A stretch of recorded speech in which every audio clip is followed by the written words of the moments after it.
All right, good evening. It's a wonderful Sunday evening. You're welcome to Iron Port here on Metropolitan Television. Iron Port is proudly brought to you by the Ghana Revenue Authority, GWEL PLC, Serene Insurance, Ghana Link Network Services, Meridian Port Services, and Phoenix Insurance. The show is proudly powered by the Ghana Ports and Harbours Authority-GPHA, and our media partner is the Business and Financial Times, the BNFT. I'll grab a Thursday edition of the BNFT, and you'll be able to see all that happened here on the show tonight. Tonight, we are streaming live on our social media pages. On Facebook, we are live at Ghana Ports and Harbours Authority. Ghana Ports and Harbours Authority. Still on Facebook, we are live at Port of Tema. And on YouTube, we are streaming live at Iron Port. Now, we will be getting interactive with you. So all you have to do is sit back, grab your phones, and send us your messages and comments via our WhatsApp line, which is 0538 037353. 0538 037353. When the time is ripe and I pick signals from the production team, we're going to be activating the phone lines for you to call in and contribute to the discussion. My name is Kennedy Mona. We are going for a quick break. When we return, we'll continue the show. Please stay with us. Ohima, what are you taking number first? By you. Guys, no, I'm tired. I'll go on a date with whoever gets here first. Princess, really? Okay, I come. Shut up! Mame,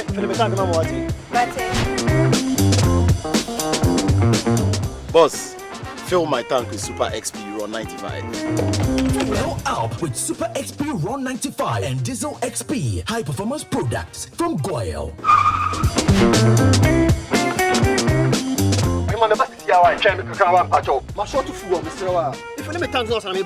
Sorry, Tony got here first, so I'm stepping with him. Oh, cut him. Hey, go for mami. Choose Super XP Raw 95 and Diesel XP for an energizing driving experience. Always go for GWEL Super XP Raw 95. GWEL, good energy.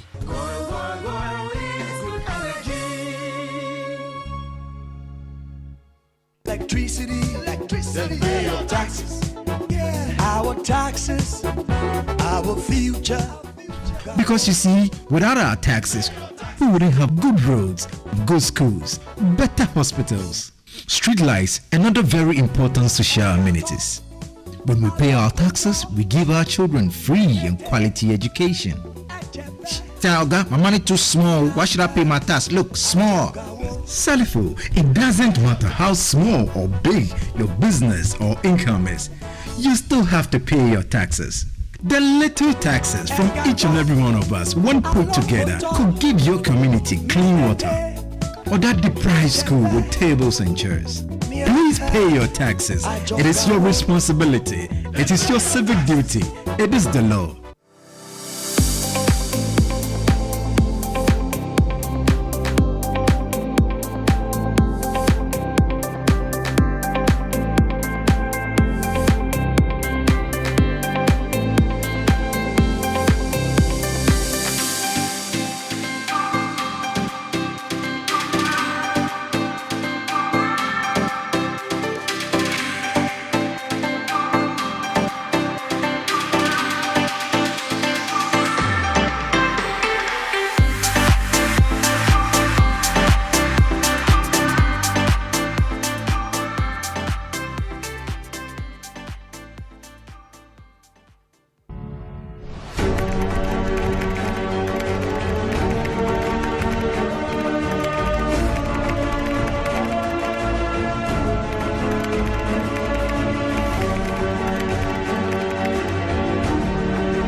MPS Terminal 3 is Africa's new state-of-the-art container terminal at Tema Port.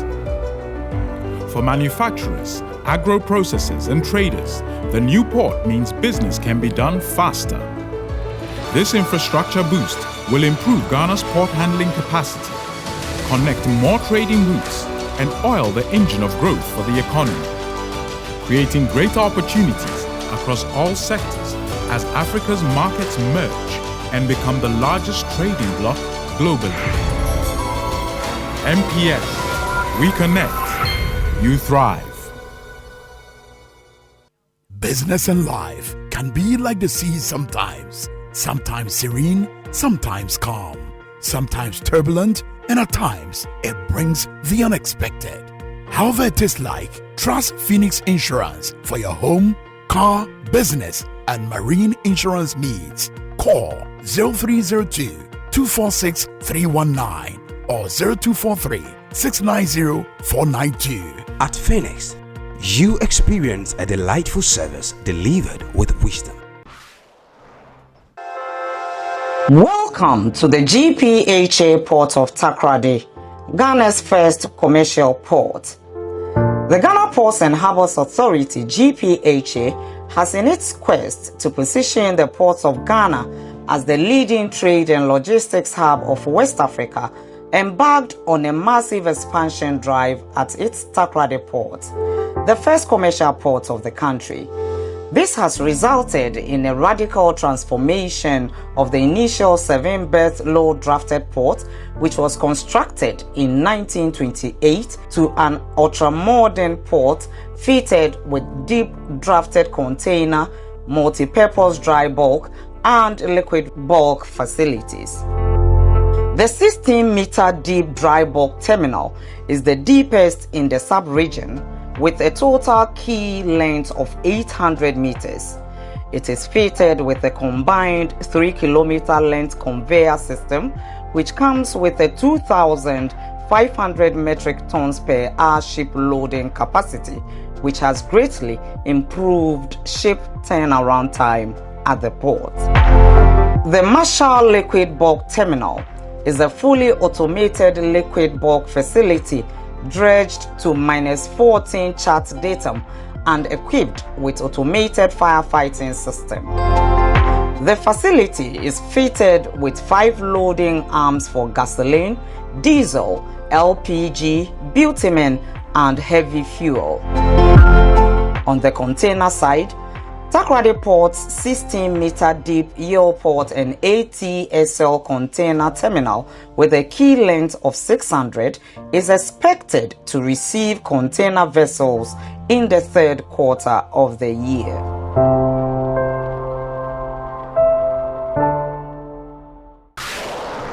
All right, so welcome back. We are now going to take a look at happenings in the port and shipping industry in the course of the week. And indeed, in the course of the week, the board and some top management of the Ghana Ports and Harbours Authority had cause to visit the Jamestown Fishing Harbour, which construction has been completed. We bring an update from there. Plus the fact that the board of the Ghana Revenue Authority has also commended staff and management for exceeding the mid-year target, revenue target for the authority.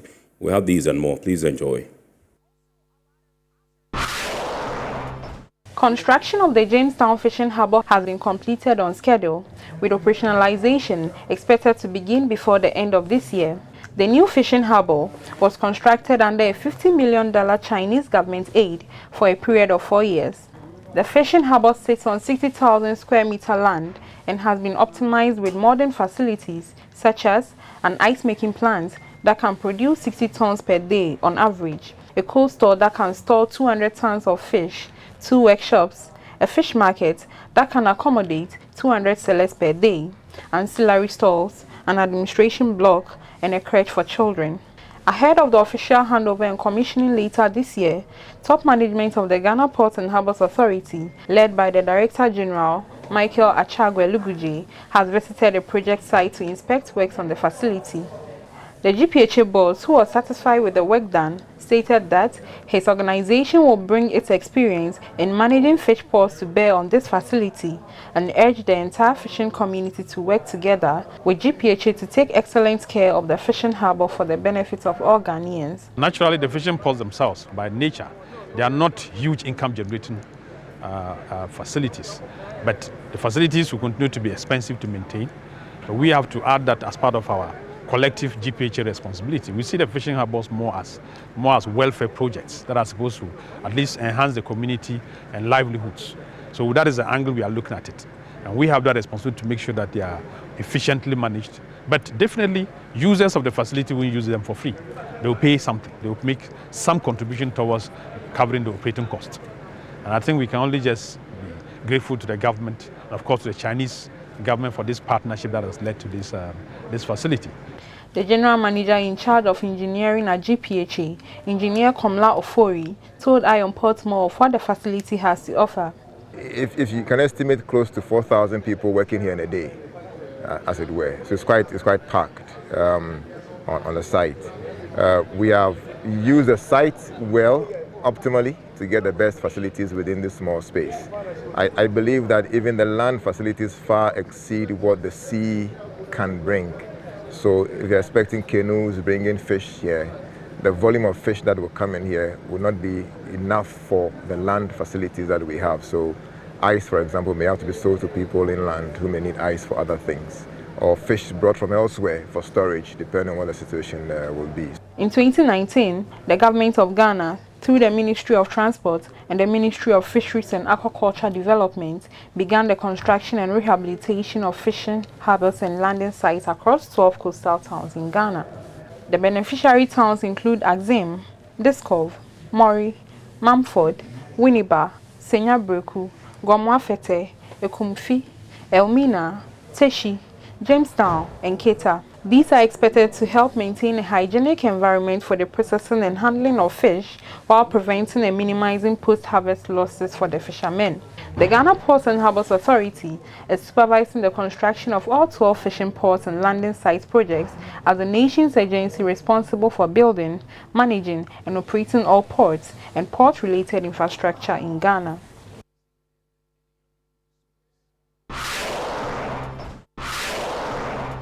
Chief Director of the Ministry of Transport, Mabel Isego, has said that the contract with Ashanti Port Services Limited, the concessionaire selected to develop the Boankra Integrated Logistics Terminal, was terminated by mutual agreement. Speaking to members of the Parliamentary Select Committee on Roads and Transport, Mabel Isego said APSL was unable to meet the financial terms of the contract despite several engagements and extensions leading to the termination. The Boankra Integrated Logistics Terminal project is owned by the Ghana Shippers Authority with support from the Ghana Ports and Harbours Authority and the Ministry of Transport, and is funded by the Government of Ghana. The visit by the Select Committee on Roads and Transport on Wednesday, July 3, 2024, was in response to media reports that APSL had filed a writ at the Ghana Arbitration Center invoking the powers of the United Nations Commission on International Trade Law Arbitration to retrieve damages amounting to over $3 billion for contract termination by the Ghana Shippers Authority. Briefing the Select Committee, Mabel Isego explained the need for the tarnation. We have requested that they present or submit the amounts that they have spent so far, or they spent with respect to the event. We still haven't received any from them. Even before the contract was terminated, we gave him ample time. There was a letter we wrote, and that was after a meeting with them, and we all agreed in May that should they fail to achieve the financial close, we were going to terminate by August, and they all agreed. Project consultant Dr. John York briefed members of the committee on work done so far for Phase 1. Line is currently under development.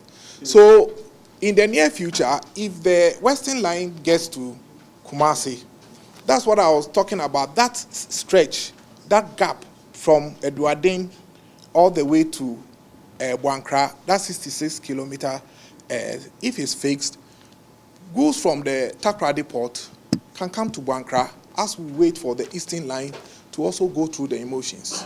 Chairman of the committee, Kennedy Nyakwose, commended the Ministry of Transport, Ghana Shippers Authority, Just More Construction Limited for their hard work. Chief Administrator of the ministry has spoken, and she made a categorical statement that they've gone to PPA to seek approval. They've gone to Ministry of Finance to get all that they needed to do. Maybe there are some few things that they have to wrap up, but in terms of regularization, they've gotten the approval from PPA, everything. That's the most important thing, which they've gotten it. As part of the challenges, maybe after the response from the ministry. When they go the next review, they will review whatever they've written in there. I think that is the most important thing. Ranking member of the committee, Isaac J, called for increased engagement with the community. The CEO of Just More Construction, Justice Amo, pledged the company's commitment to finishing the project on schedule.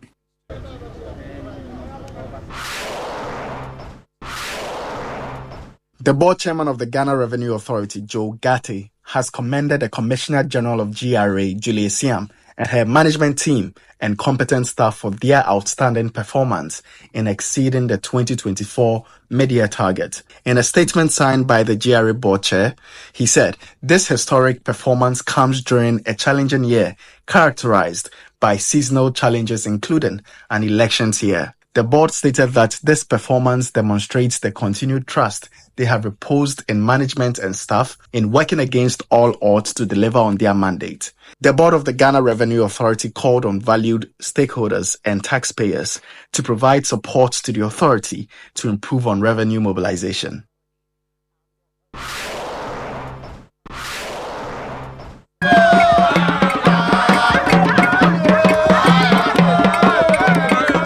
The third edition of the Corporate Games, organized by Crisis Management Solutions Company, LCB Worldwide Ghana, has come to a successful end. The football tournament that lasted for 2 months is one of the company's CSR initiatives intended to boost solidarity among stakeholders in the business community. Among the 16 teams that participated, GPHA's fire department emerged as winners for the Tema zone,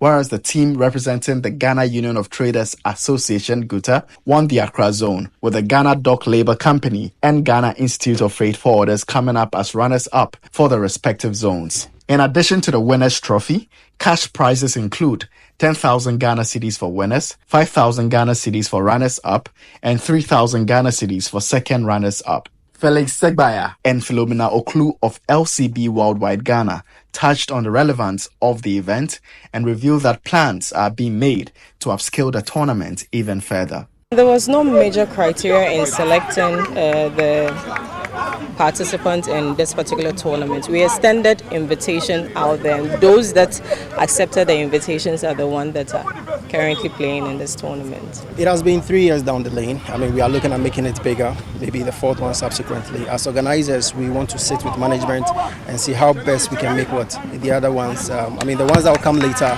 more fun and exciting. All right, today we are playing on an AstroTurf. Who knows, maybe the next one we may be in a bigger arena or a stadium. So yeah, the future is positive.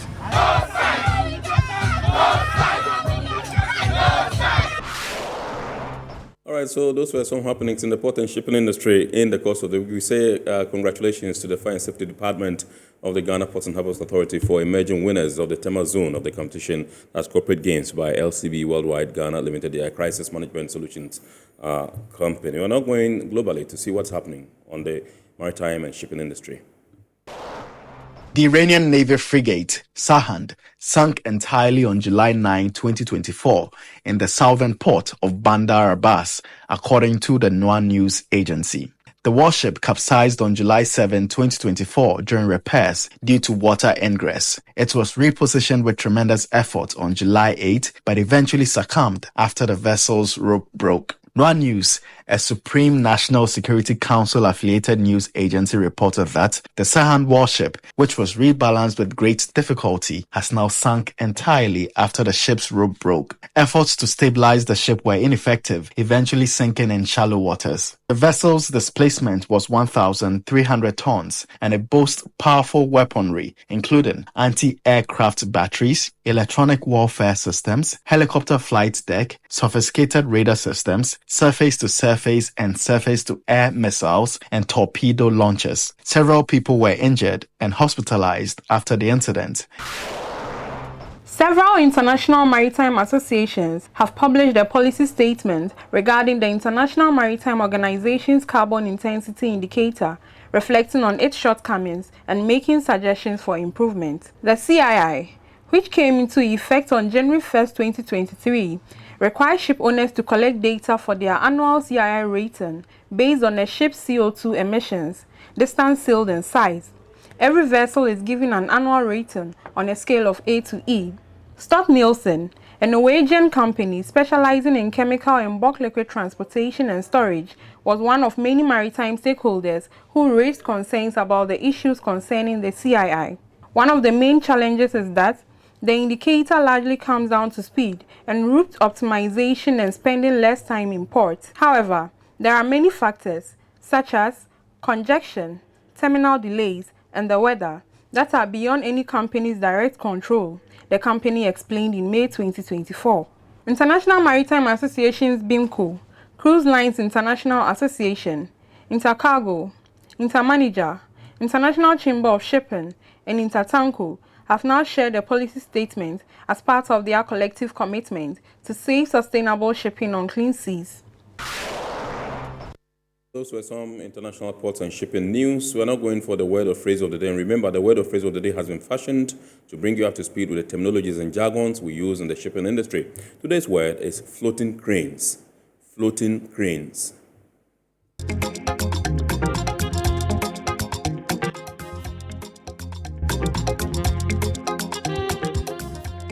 Floating cranes refers to heavy-duty cranes that are able to handle exceptionally heavy cargo if unable to use conventional gantry cranes.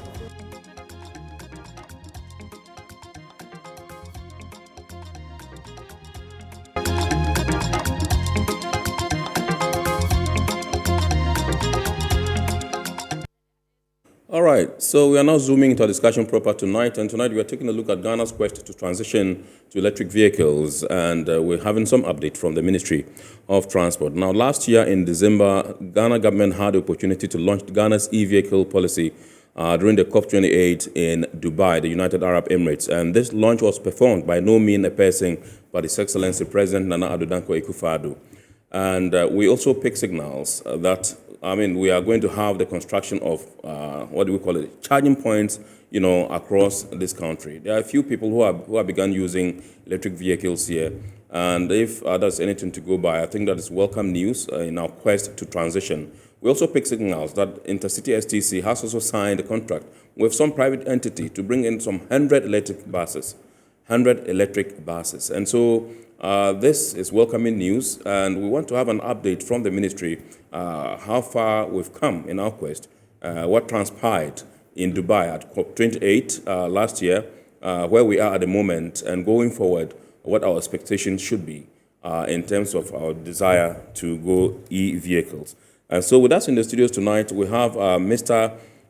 Daniel Essel, who is the Deputy Director at the Policy Programs and Monitoring and Evaluation Department or Directorate at the Ministry of Transport, who is here with us in the studios. Indeed, he was a guy in charge of the rest of the team, at COP28 in Dubai last year. And so he's seen it all, and he's been at the forefront of assisting the minister, the deputy ministers, the chief director, Madam Mesiba, and then the rest of the team to ensure that we run with this particular thing. Good evening, sir, and thank you so much for obliging us and coming for this particular program and discussion, Mr. Essel. I think this is your first time on our report? Yes. Thank you very much for having me, and good evening to your viewers also. Right. In fact, this is my first time, and I'm happy to be here. Awesome. All right, so I just want you to give us a brief about what transpired during Ghana's launch of the e-vehicle policy in Dubai last year. If you can just walk us through some of the things that happened, and then we can, come to today's discussion.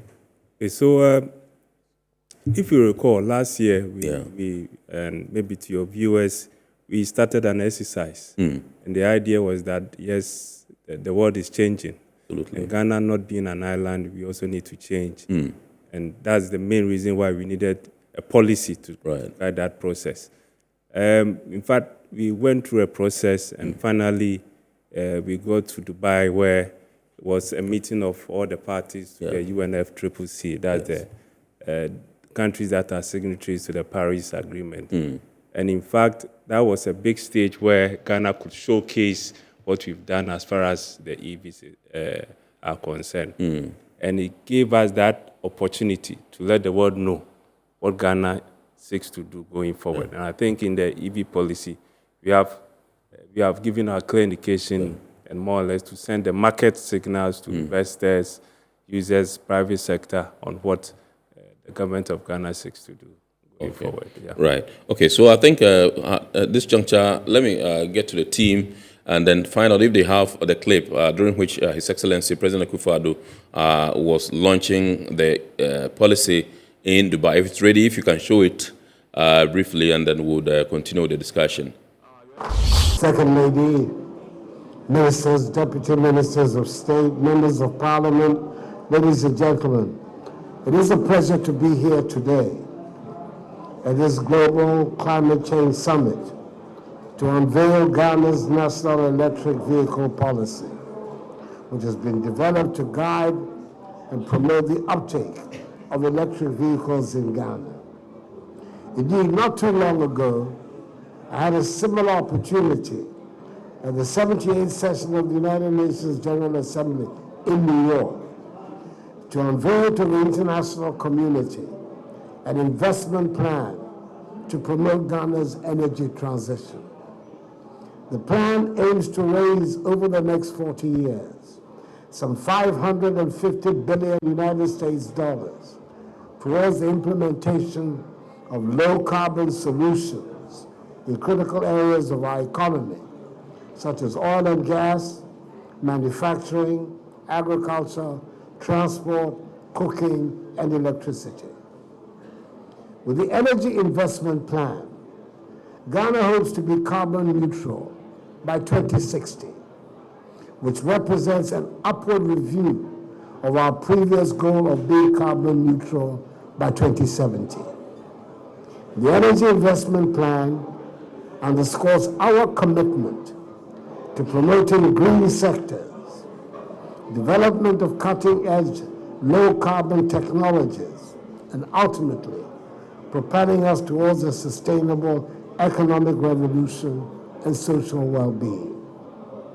Ladies and gentlemen, as you may be already aware, Ghana's emissions are expected to rise from 28 million tons of CO2 equivalent in 2021 to some 140 million tons in 2050, with the transport sector accounting for the biggest increase.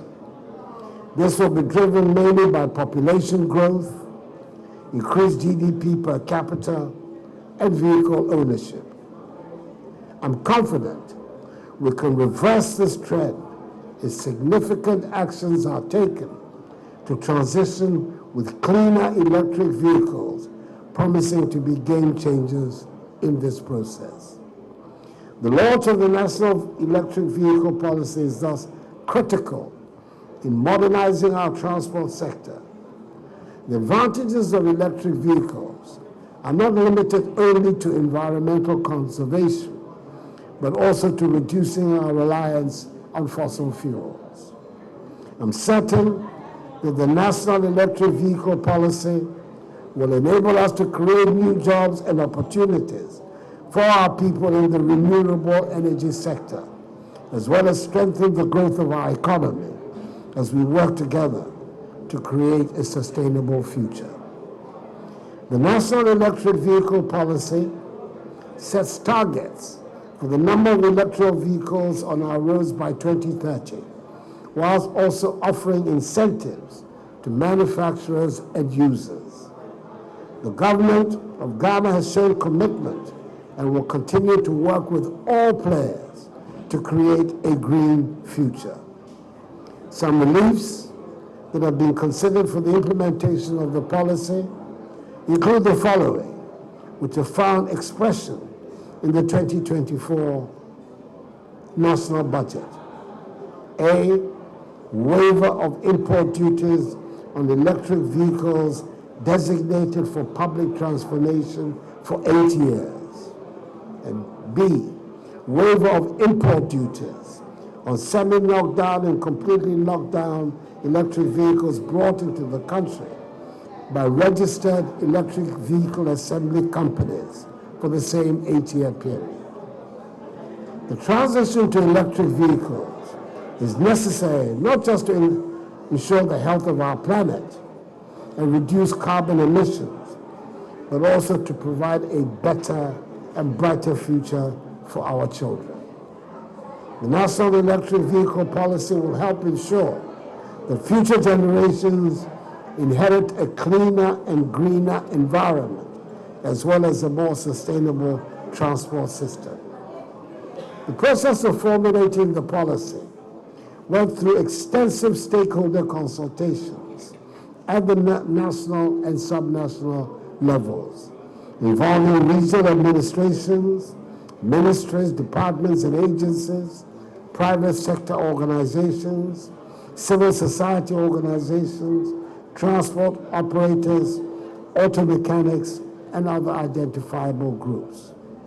I believe this is a policy with which stakeholders can identify, and I thus encourage everyone to embrace this policy, support it, and work together towards creating an electrified transport system in Ghana.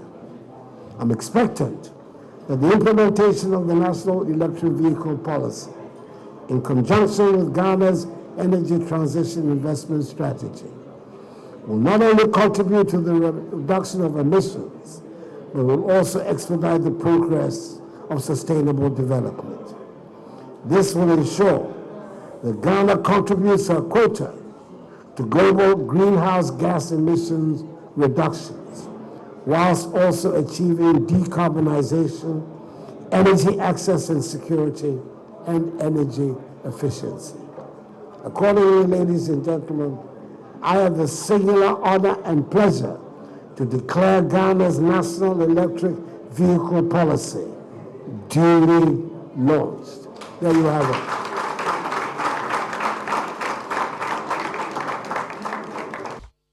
So that was His Excellency Nana Addo Dankwa Akufo-Addo, who launched the electric vehicle policy, Ghana's electric vehicle policy, during the COP28 in faraway Dubai in the United Arab Emirates. And so you heard the very important things that he said about it and urged the generality of the Ghanaian people to support this particular dream of us transitioning to green energy or to electric vehicles. And so once again, let me say my guest is in the studios, Mr. Daniel Elsel, Deputy Director at the Policy Planning, Monitoring and Evaluation Department or Directorate of the Ministry of Transport. And he gave us his preamble on why he thought that this particular policy was put together. So let me come back to you and find out some of the salient issues you seek to address with the e-vehicle policy. Yes, so Ken, if you have followed the climate discussions, yes. One of the biggest issues facing us, not just Ghana, but globally, is carbon emissions. Absolutely. Mainly from the use of the hydrocarbons that we have. When I say hydrocarbons, I mean the fossil fuels, the petrol and diesel and all that. The issue is that it's not just bad for the planet, but it's also bad for our health. Absolutely. And it was one of the reasons why in 2015 countries came together to sign the Paris Accord. Now, what Ghana did was to submit what we call the nationally determined contributions. It means that as a country, what can we contribute as far as reducing our emissions are concerned? In that, we have submitted what they call NDC 1, then NDC 2, nationally determined contributions. Not National Democratic Congress. No. This is nationally determined contribution. So in that, we have our commitment as far as the Paris Agreement is concerned. Now, we've also followed with keen interest what is going on, not only in Ghana, but across the globe. Yes. We've heard news of Europe in terms of the transition, that yes, at a certain period, I think they are looking up to 2040, 2035. Yes. They are going to cut production of fossil fuel-based vehicles. Yes. And same for other countries. So you look at all this and then you ask yourself, are you an island? That because for your vehicle mix, in fact, we do import almost everything in terms of the vehicles. Just recently, I think in 2019, that we started the local assembly of vehicles, but mostly come from import. Yes. The worry here is that they don't come in new, come in used. Yes. Mainly, the last time we checked, over 80% of the vehicles that we import into this country come in as used vehicles. Yes. In vis-a-vis, how do you then ensure the maintenance? And so the use of the fossil fuels is a big issue. Absolutely. And without some targeted interventions, not just Ghana, but in fact, the whole globe, we have what we call the climate emergency. And that's one of the reasons why we needed to drive a certain agenda to clean, or more or less to decarbonize the transport sector. So these are mainly the main reasons why we needed to come out with some framework to guide the transition process. In that, you're also mindful of what you are doing locally. Yes. You know, Ghana just found oil. Yes. And with oil comes money. Yeah. It's important that in your transition process, you think about not just on the environmental side, but the economic aspect of it. Absolutely. So that's how we have approached our policy going forward. Yeah. Now, there are those that are of the view that it is quite expensive if we want to, transition to, e-vehicles. And last weekend, myself and some colleagues were having a discussion, as a preamble to this, as a prelude to this particular discussion. And what the argument some of them raised was the fact that it's quite expensive to purchase an e-vehicle here and bring it. And some of the arguments also centered on, what do we call it? I think we had a meeting, yes, I recall. Also centered on insufficient charging points and all that. But we picked information that, yes, plans are far advanced for the, construction of charging points across the country. First of all, I would want you to bring us up to speed with this, what the plan is to ensure that we have efficient or enough, what do we call it, charging points across the country to be able to feed or to be able to assist and help, vehicles that would come into the system so that they can charge and have a seamless, process in terms of, connecting to and fro. Okay, so as we speak, the ones I could mention offhand, we have about 6 charging points currently. Okay. All in Accra. This ranges from level 1 to level 2 and 3 chargers. Level 1 charger means that when you plug your vehicle, within 8 to 12 hours, you should be able to get from 0 to a full charge. Okay. Level 2, between 5 to 8 hours, you should. And the level 3, which are DC chargers, means that within 30 minutes, you should be able to get a full charge. Right. There are 6 of such chargers here. I think we only have 1 DC charger, which I think is located in Kaneshi. Okay. There's one at Medina Mall. There's one at ANC Mall. Okay. There's one at Movenpick. Okay. And then Total Energies also have one. And then I think there's I can't, but yes, we have about six of them. You mentioned Movenpick? Movenpick. Okay. ANC Mall.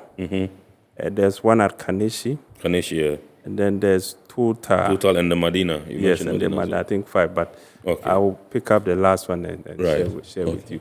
So you will notice that, yes, these are just in Accra. And for EVs, it's more of a chicken and egg issue. You need the charging infrastructure for the vehicle.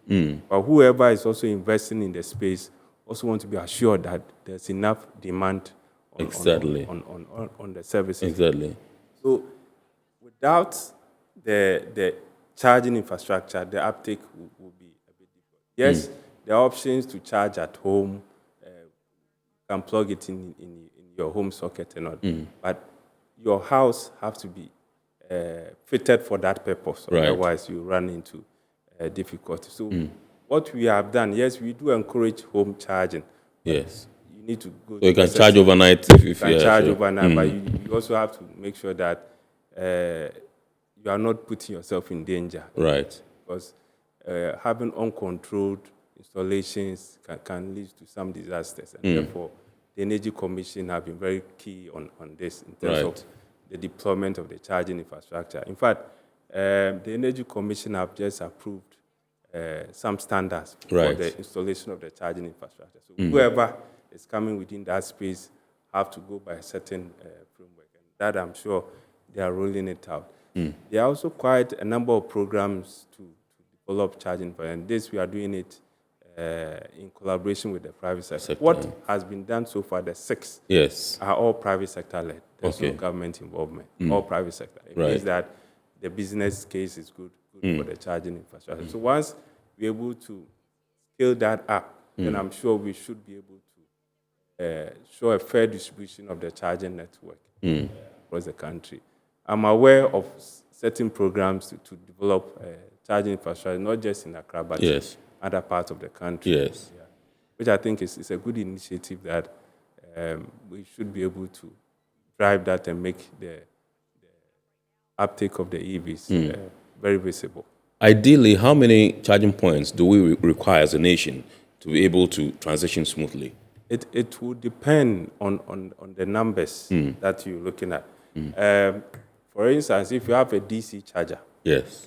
of, say, 180 kilowatts, Yes. which can even charge a bus, Yes. within 30 minutes it should be done. Right. But if you encourage installation of level 2 chargers, which is you need about 5 to 8 hours. Yeah. Imagine a vehicle parked at a parking spot Yeah. within 8 hours to Yeah. charge. So you have to look at the mass of it and where to put what. Yes. In the commercial sense, for example, if you are looking at intra-city operations where you're able to have a firm idea of their route, you can plan the charging infrastructure along those lines. But once you move out of that space, then you need to have a very good look about how you then deploy the charging. I've seen examples where they've been able to map out an entire area, Right. what needs to be where, in terms of the charging infrastructure Right. and then the capacities. I think we have to have a certain plan in terms of the deployment of the charging infrastructure. Right. How would the network look like? But it's also good to know where would the demand be. Right. Especially the vehicles. So which areas or which communities have EVs and all that. That makes information key, Yeah. especially who is bringing the EV, where are they located, and their use. Yeah. These are some of the mass around the charging infrastructure, which I think we have to. Do you have an idea how many EVs we have in country at the moment? Any rough estimates? The last time I checked, we had about 19,000 EVs. plug-in hybrid. Right. So the EVs Hybrid, that means it's not strictly electric, fully electric. Yes. So it runs both on conventional and then the electricity. 19,000. 19,000 of them. But those that are full battery electric, at the last count, they were about 2,000. That's the data from the DVLA. Wow. But bear in mind, we also have quite an uptake of 2- and 3-wheelers, which are running on EVs. Yes. We have what? 2- and 3-wheelers. So I 2- mean, and 3-wheelers, yeah. I mean the yeah, sure. motorcycles. Yes. and The tricycles, scooters and yeah, sure. So Right. we've also seen them coming in their numbers, and I think there are even some that are into delivery of food items. And all that. So I think it's something that is growing. Yes. The numbers keep, but it wasn't the data that we were recording. Right. But with the whole discussions about EV, Yes. really now is taking some data on that, and we're able to really report on their numbers. All right. So, what progress have we made since post COP28? Post COP28, what progress have we made? Have we made any progress? Any strides?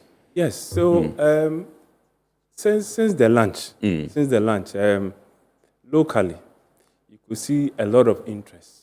Right. A lot of interest from the private sector wanting to come on stream. Right.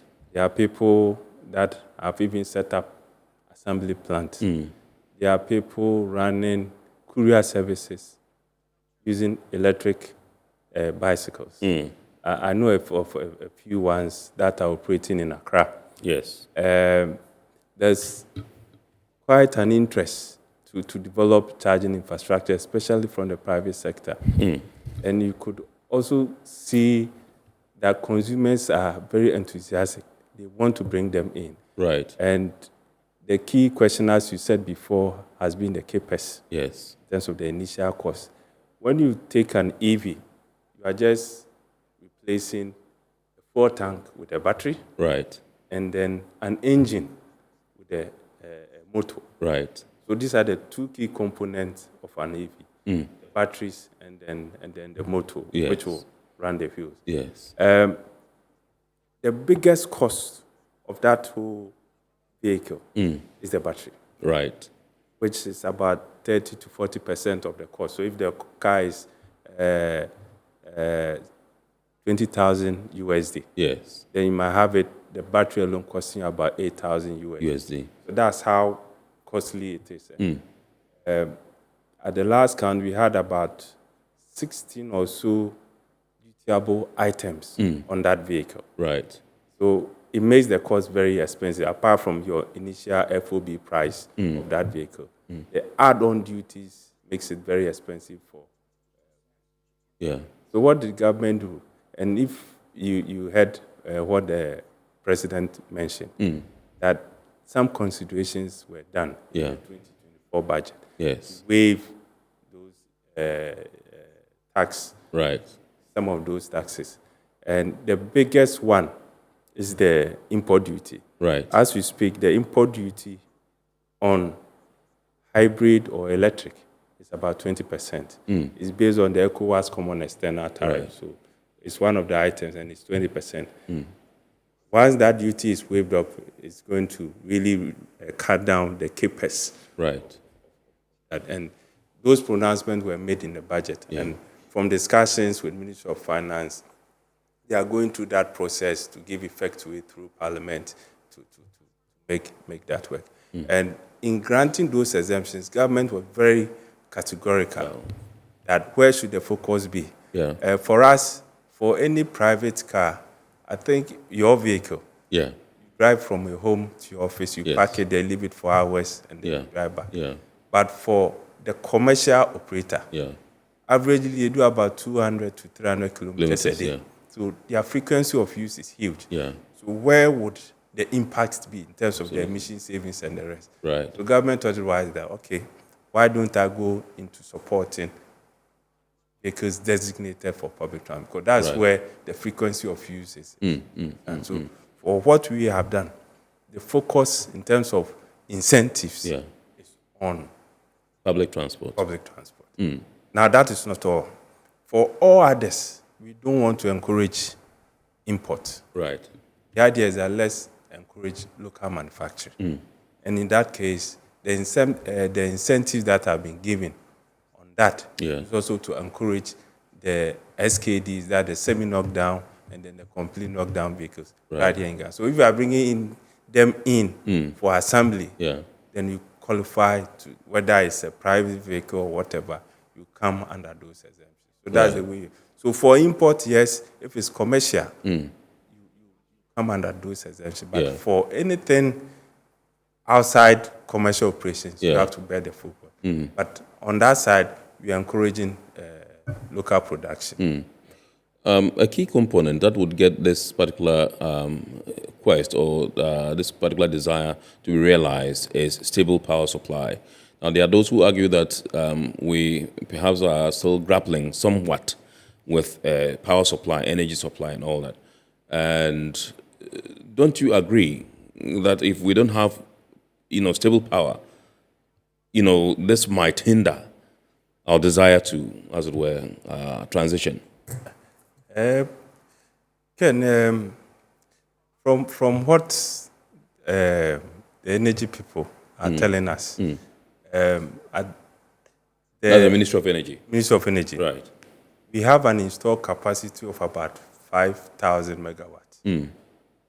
And out of that, when you turn all the ACs and whatever in the country, just for the peak demand, you have close to about 3,500. So there's still some excess of about you have 1,500. excess supply. And that was one of the main reasons why the Energy Commission launched the Drive Electric Initiative. Right. In that, how do you make productive use of your excess energy? Right. So the idea was that one of the options was to drive the EV agenda, because the EVs can be the partakers of those excess energy. So as far as the energy is concerned, yes, there's excess capacity. I think the key issue is about the grid and then the harmonic values as to where the loads are and how the grid itself can manage it. I'm told that the national grid has been designed with a certain figures in mind, that maybe you may have one washing machine, one electric canyon, and so your peak demand would be about 2 kilowatts a day. Yeah. And that's how the network has been modeled. Right. Now, when you bring in an EV, you are taking about 8 times that amount to go. So it has effects on the grid, depending on the numbers that come on the grid. And bear in mind, all the generators, the transformers, have a certain capacity. Once they exceed, they shut off. Yes. So if you don't really know where the demands are going and plan the infrastructure, that's where you may have the lights sometimes trickling and going off and all that. Right. Yes, the demand is there, but we need to look at the infrastructure, making sure the network is smart enough to support the charging of the EVs. Okay, so I'm sure you would have heard about the discovery of lithium in our country, and first of all, I also understand that some of these chargers have batteries. If you are maybe an electric vehicle, it has batteries, and so maybe you charge the batteries. If you have like 3-4 batteries, you use one spare, and then you charge the remaining, and so you are able to use that along the way in the course of your journey, and so you keep changing until perhaps you arrive at your destination. Is that right? Okay, so for the benefit of viewers, the EV, the battery is not the 12 volts or the 18 volts or the 15 plate or whatever they call it in your vehicle. No, right. It's far from that. Yes, it's the weight itself can have the weight of the car. Right. So it's so heavy that you can't be changing it the way people might think.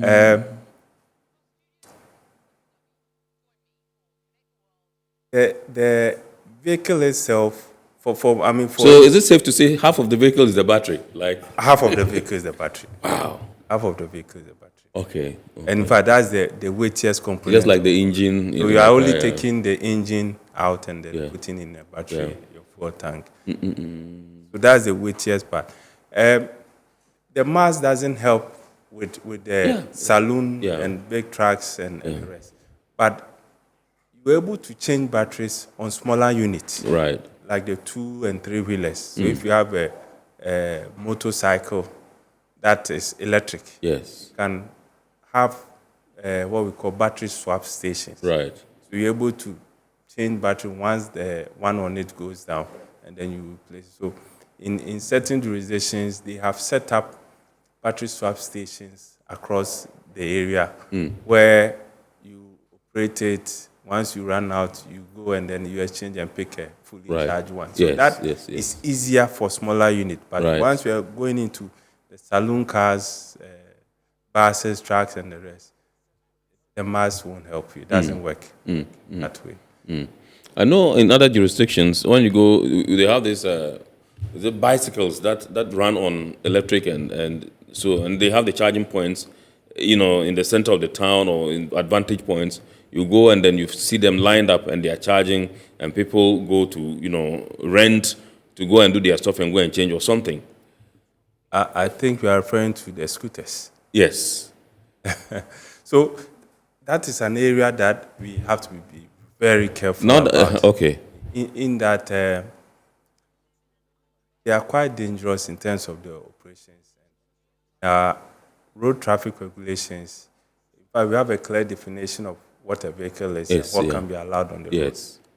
I bet you scooters are not there. Not part of the Okay. And you see people with scooters on highways and on streets. And those are a danger to the public. Absolutely. Once they are electrified, there's no audible noise coming from them. So you say jack, they are just behind you. Yeah. If you are not careful, it becomes a nightmare. So yes, issues of what can be allowed on the road need to be taken seriously. Then standard itself, in terms of what Ghana we want to allow as far as the transition is. Yes, that was one of the issues I wanted to, the fact that it is silent, that by the time you realize, it's passed. And so people are afraid that, sometimes in Ghana we are used to a car coming and making a sound and you know that, okay, there might be horns though, but they say the way it passes, Charlie, that's a submarine. Before you realize it's just by you, or it passes, and then sometimes I also cry like, hey. Oh yes. In fact, I've seen and what some jurisdictions have done, right, in terms of the standards, that one of the requirements is for that vehicle to have an audible noise. Okay. So what they would include as part of the vehicle makeup is a sound that sounds like an engine, like a vehicle is approaching. Okay. So you might think it's a normal IC vehicle that's engine revving, but it's not. It's an EV, but with that audible, because of the safety aspect of it. Yes. And it goes back to the point of some awareness that really you need to build greater awareness on EVs, help people really understand the operations of it and what can be allowed in and what cannot and all that. Right. Okay. So this is Iron Port here on Metropolitan Television, and tonight we are taking a look at how Ghana's transition has been so far in terms of electric vehicles. And we are picking some updates from the Ministry of Transport. With us in the studios, Mr. Daniel SL, Deputy Director at the Policy Planning, Monitoring and Evaluation Directorate at the Ministry of Transport, bringing us up to speed with what progress we've made so far as far as our quest to transition to electric vehicles is concerned. This is Iron Port here on Metro TV. We are going for a quick break. When we return, I would continue the show. Please stay with us. Ohima, maybe I take a number first. By you. You have to take the number give me. Guys, now I'm tired. I'll go on a date with whoever gets here first. Princess, really? Okay, I come. Shut up! Mame, for the mechanic number what? Boss, fill my tank with Super XP Ron 95. Fill up with Super XP Ron 95 and Diesel XP high performance products from Goyle.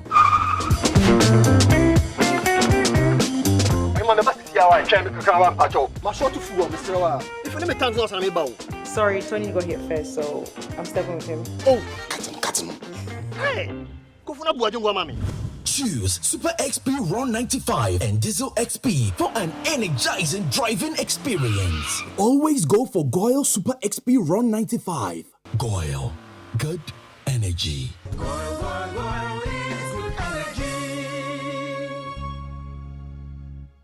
Electricity, then pay your taxes. Our taxes, our future. Because you see, without our taxes, we wouldn't have good roads, good schools, better hospitals, street lights, and other very important social amenities. When we pay our taxes, we give our children free and quality education. Talga, my money too small. Why should I pay my tax? Look, small. Salifo, it doesn't matter how small or big your business or income is. You still have to pay your taxes. The little taxes from each and every one of us, when put together, could give your community clean water or that deprived school with tables and chairs. Please pay your taxes. It is your responsibility. It is your civic duty. It is the law.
MPS Terminal 3 is Africa's new state-of-the-art container terminal at Tema Port.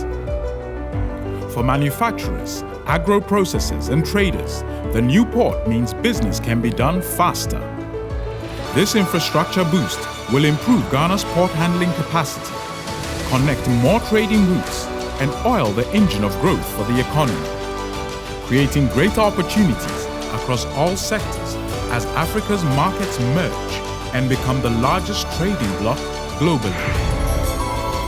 MPS, we connect, you thrive. Business and life can be like the sea sometimes. Sometimes serene, sometimes calm, sometimes turbulent, and at times it brings the unexpected. However it is like, trust Phoenix Insurance for your home, car, business, and marine insurance needs. Call 0302 246 319 or 0243 690 492. At Phoenix, you experience a delightful service delivered with wisdom. Welcome to the GPHA port of Takoradi, Ghana's first commercial port. The Ghana Ports and Harbours Authority (GPHA) has in its quest to position the ports of Ghana as the leading trade and logistics hub of West Africa, embarked on a massive expansion drive at its Takoradi port, the first commercial port of the country. This has resulted in a radical transformation of the initial 7-berth low-drafted port, which was constructed in 1928, to an ultra-modern port fitted with deep-drafted container, multi-purpose dry bulk, and liquid bulk facilities. The 16-meter deep dry bulk terminal is the deepest in the sub-region, with a total quay length of 800 meters. It is fitted with a combined 3-kilometer length conveyor system, which comes with a 2,500 metric tons per hour ship loading capacity, which has greatly improved ship turnaround time at the port. The Marshall Liquid Bulk Terminal is a fully automated liquid bulk facility dredged to -14 chart datum and equipped with automated firefighting system. The facility is fitted with 5 loading arms for gasoline, diesel, LPG, bitumen, and heavy fuel. On the container side, Takoradi Port's 16-meter deep Yield-Port and APSL container terminal with a quay length of 600 is expected to receive container vessels in the 3rd quarter of the year. All right, so welcome back. This is Iron Port, and I've been told by the production team that we can activate the phone lines for you to call in. The number to dial is 020-552-8353, 020-552-8353. It's right on your screen. You can call and contribute to the discussion. And pretty shortly, we shall be sharing your messages with the rest of the world. I realize that some of you were calling the WhatsApp line. That's the 053.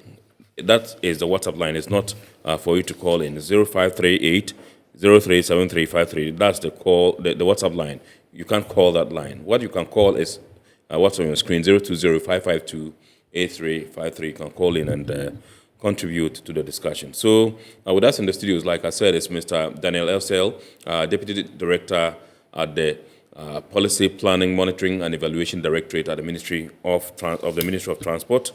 He's sharing some insights with us as far as Ghana's quest to transition to e-vehicles is concerned, emanating from Ghana's launch of the electric vehicle policy last year in faraway Dubai. The launch was performed by His Excellency President Nana Addo Dankwa Akufo-Addo, and since then he's told us what's being done to ensure that we have a seamless transition. He revealed that statistics from the Driver and Vehicle Licensing Authority indicates that we have 19,000 hybrid, that's EV hybrid vehicles. That means that they can run on fossil and they can run on EV, electric as well.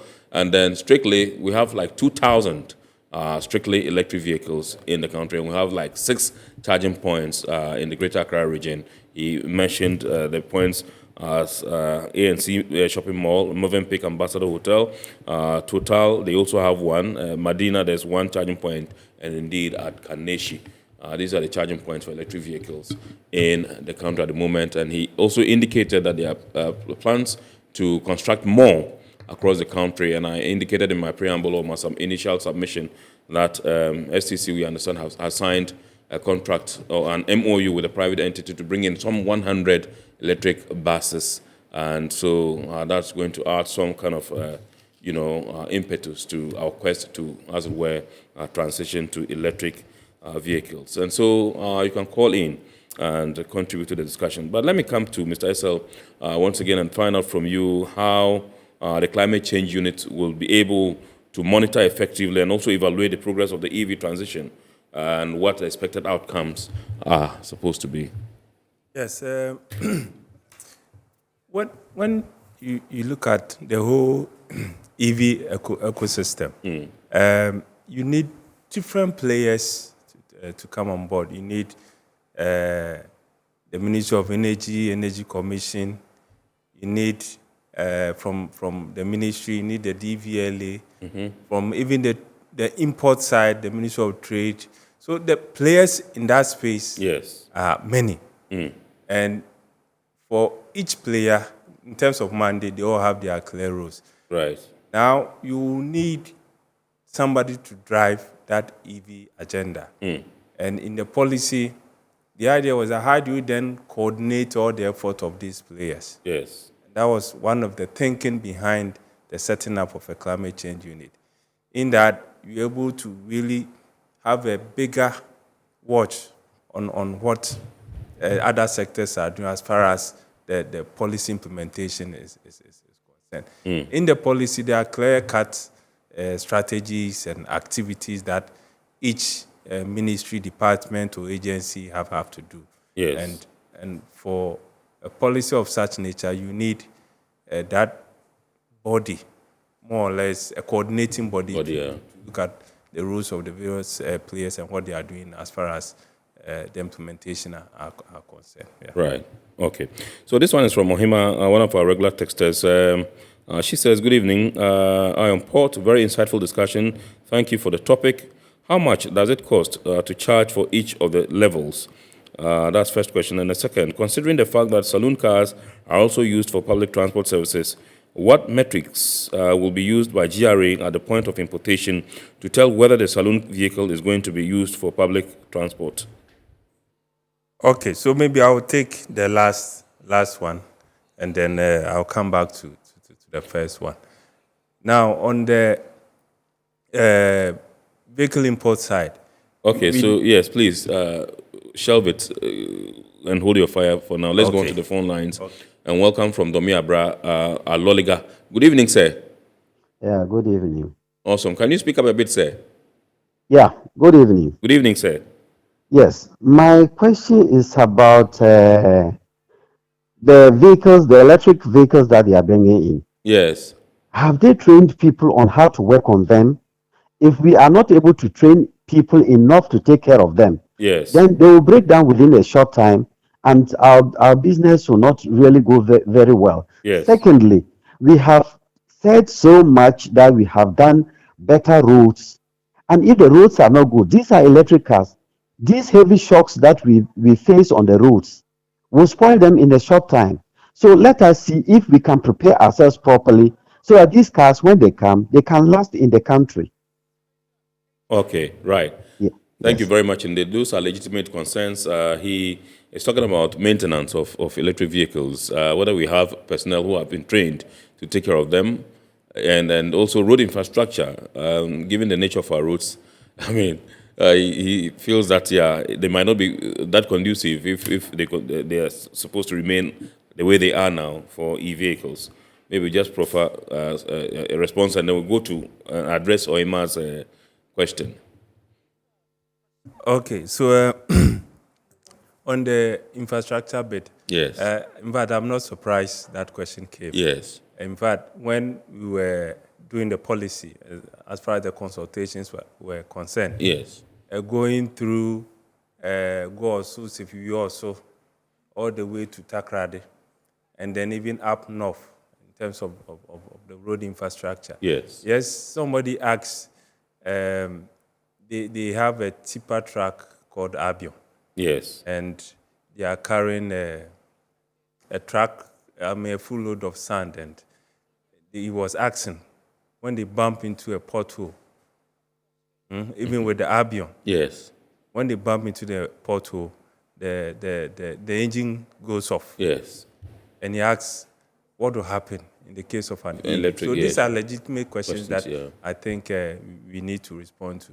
And indeed, in the policy, we do recognize the importance of having at least some fair road infrastructure that Yes. is able to support meet. it. Yeah. In fact, the EVs are not so different from the vehicles we use now. Yeah. It's just changing your fuel tank. Yeah. You are replacing that with a a battery. Yeah. You are changing your engine with a drive motor. Yes. So it's the shocks and whatever, the ties still remain the same. You don't need any superficial infrastructure to have the EVs to run. But yes, the EV recognize the importance of having at least some fair road network. Yeah. And therefore, if you have a look at that policy, you will see some clear indication of what we need to do going forward as far as our road infrastructure is concerned. Okay. Now, the question on the training, yes, I think is key, but it's also important to know that EVs themselves require low maintenance. Right. Unlike the ICs where you need a gearbox mechanic, you need a transmission mechanic, you need a engine and all those things. EVs, auto electricians and all that. Maybe auto electricians and some few body works. And so the maintenance requirements are low. Why? Because the moving parts on an EV are just few. Right. It's just the drive motor. Right. And then the wheels, which are all normal. So the big issue of engine is no more. Right. So in terms of maintenance, they are very low on maintenance in terms of running part and all. The key issue will be then, how then do we transition all those mechanics and artisans who have been trained and over the years have made a living from servicing the ICE vehicles. So we have something we call, we need to ensure inclusive transition. Right. So in your transition, you are making sure that whoever is within the space is taken care of. No artisan will lose his job because we are transitioning. Yes. Can we retrofit them, have a new way of doing things for them? Right. If you recall, we moved from the typewriters. Now we have computers. Absolutely. So those who are sitting there typing, sure. There should be a transition process for them. Gone were the days when the automatic is a nightmare. Yeah. But now it's with us. Absolutely. A lot of people now prefer automatic. Same for EV. So that transition process, we have what we call stranded assets. And these stranded assets are our mechanics, our artisans, and all those in the ecosystem. So how do we make sure that there's that transition process for them? So it comes back to the training, the point I raised earlier, that we need to really build capacity going forward. Issues of TVET, can we rely on them in terms of the bringing in the needed capacity, the training and all that? Yes. Our universities, technical universities and the rest, can we have a change of the curricula so that they can start running programs in that? So these are all arrangements that have been clearly mapped out in the policy. And once we zoom into implementation, I'm sure we can. Okay, I'm going to Binaba in the Upper East region to welcome Abel. When we come and we're done with him, then we'll have to address Oima because she was the first to send the message for us to address. Good evening, sir. Good evening.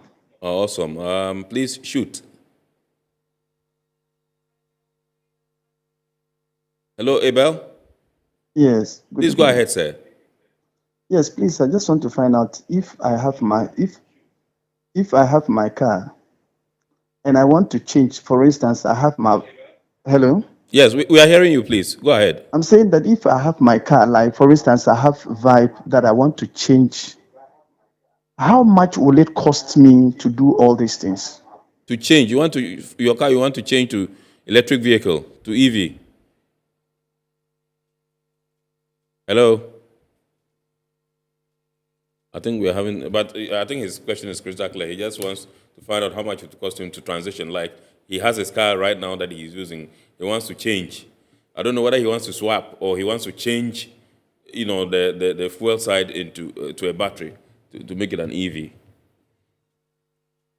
Yeah, so I think what he meant was retrofitting. Yes. Whether if he have his ICE, yes, he can change it to run on electric. Yes. And I think, in fact, there is a company here doing that, right, but on a pilot scale. Okay. But I bet you, when you go there now, the price estimate, you need to sell your kidneys before you can do that. Afford it. So it comes back to the point of the CapEx and making sure that we're able to reduce the cost of the various components, Yes. of the parts, the batteries, and the rest. Yeah. So we come back to that same point. I think we need to have a certain program. But one critical issue is the certification of these companies that will be engaged in the retrofitting. Absolutely. We do see quite a lot of promise, because I did mention the stranded assets. Yes. The stranded assets include the current vehicles that run on ICEs.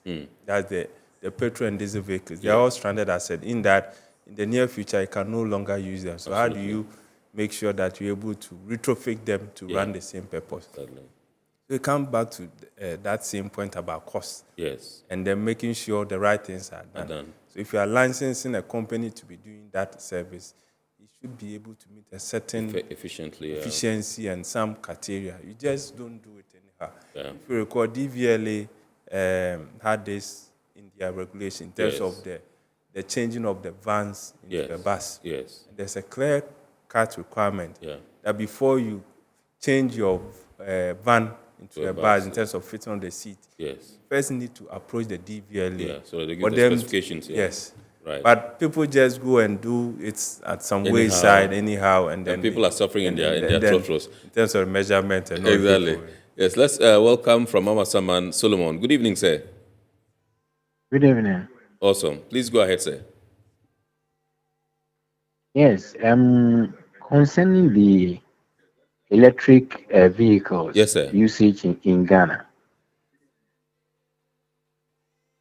you realize that we have hybrid vehicles in Ghana. Yes. Which more or less has more of electrical compartments. Yes. That helps in reducing the petrol consumption. Is just an update of what you are just discussing, where the petrol system will be eliminated completely. But the challenge with this has to do with the rules in Ghana and the kind of atmosphere that we drive our vehicles. I wonder how the how do we call it? The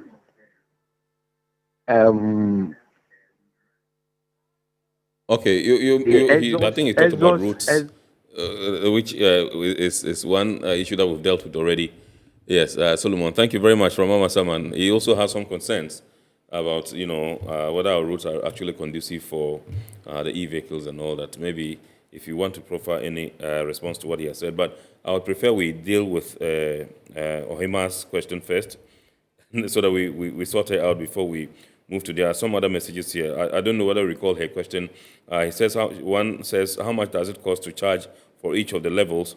And considering the fact that saloon cars are also used for public transport services, what metrics will be used by the Ghana Revenue Authority at the point of importation to tell whether the saloon vehicle is going to be used for public transport?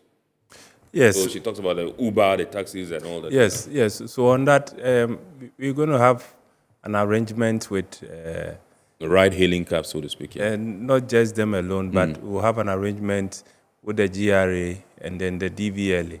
Already the DVLA is at the port, and in fact, before your vehicle leaves the port, they issue you the DP plate. Right. I think we can have an arrangement where you could look at an option of doing the registration even at the port. Right. Then your vehicle is tagged as a commercial vehicle right from entry. Right.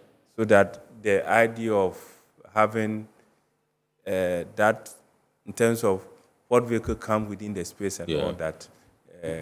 But we can also have a certain arrangement where you could have any applicant. Once you want to come into that space, go through a certain approval process. Right. The National Road Safety Authority has been established.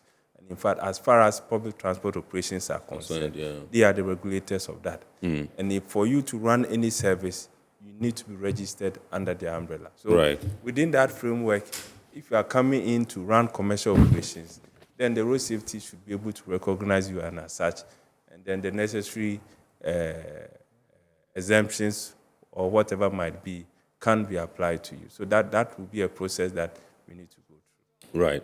Okay. This one says, hi, this is Derek from Kaneshi. As an ordinary Ghanaian, I'm concerned about the cost and availability of electric vehicles.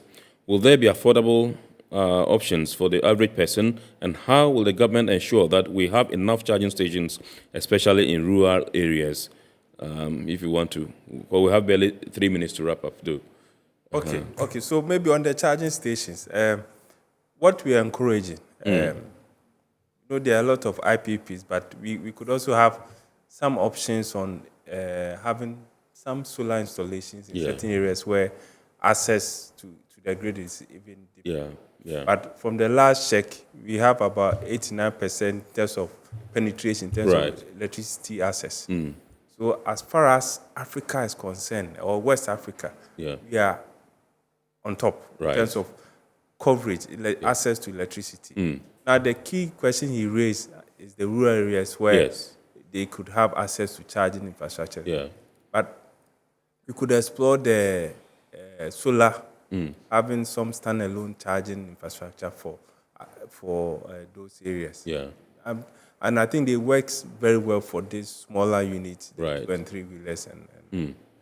Right. This one is from Vanessa in Ashalibotwe. She says, how will the government and companies ensure that there are enough trained mechanics and service centers to maintain and repair electric vehicles across the country? I think I've touched. You've touched on that. But yes, we collaborating with is it NAVTEC? Okay. MBTI and National Vocational Training Institute. Yes. There's that collaboration that we've just started, and I'm sure we can build that. Okay. There's one last one. I'm told by the production team that we have less than a minute to wrap up. It says, with the current issues we sometimes face with electricity supply in Ghana, how reliable will the electricity be for charging electric vehicles, and what plans are in place to address potential power shortages? Abebu and Kaswa said that. I think you've responded to that already. And so this is how we'll draw the curtain on tonight's edition of Iron Port here on Metropolitan Television. Tonight we've been taking a look at Ghana's transition to e-vehicles. And so we took some update from the Ministry of Transport. With us in the studios has been Mr. Daniel SL, Deputy Director from the Policy Planning, Monitoring and Evaluation Directorate of the Ministry of Transport. He's brought us up to speed with what our current situation is, and the indications are that, yes, we are on course to achieving whatever targets we've set for ourselves as far as transitioning to e-vehicle is concerned. We say thanks to the Ministry of Transport for the human job that they are doing there, and especially to Mr. SL, whose first time on Iron Port is this week or today. We know that we'll have more of these discussions along the line. We appreciate it so much. And so we also say a big thanks to our sponsors, Ghana Revenue Authority, GWEL PLC, Serene Insurance, Ghana Link Network Services, Meridian Port Services, and indeed Phoenix Insurance. Remember, the show is proudly powered by the Ghana Ports and Harbours Authority, GPHA. We entreat you to watch the abridged version of Iron Port on Wednesday at 8:30 p.m. on Ghana Television, GTV. We wish you a super week ahead, and we thank you so much for choosing Iron Port. God willing, next week we shall bounce back with another wonderful edition of your favorite Iron Port show. My name is Kennedy Mona. Thank you for choosing us. God bless you, and keep watching the rest of the programs here on Metro TV. Good evening.